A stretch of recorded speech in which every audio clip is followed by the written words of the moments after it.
April 1st, 1961, April Fool's Day. The notorious Al Cornpone empire of the Roaring Twenties has been reorganized.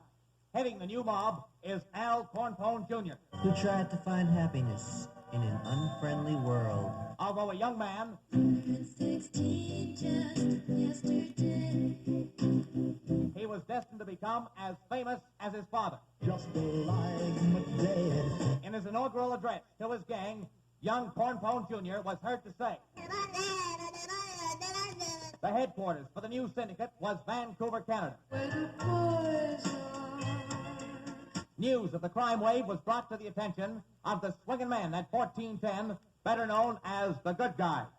The Cornpone mob immediately tried to bribe the Good Guy. George, should I get the bag of beads and trinkets? The Good Guys answered, Shame on you. and set up a citywide dragnet.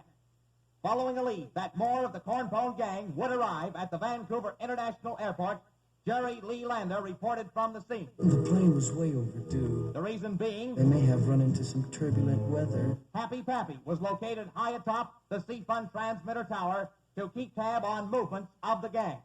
What do you say, Al? I always say hello. He was quickly replaced by Brian Lord, Baby blue. another of the Good Guys.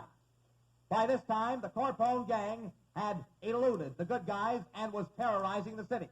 With the town in an uproar, CFUN News quickly contacted the city hall. In a stuttering report, the mayor replied,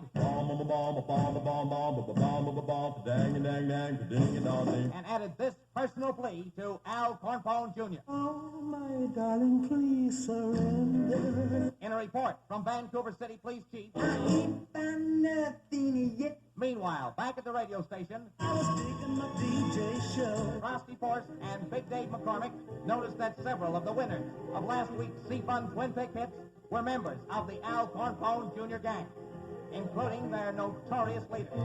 The postmarks on the envelopes led the Good Guys where the Cornpone mob had their hideout.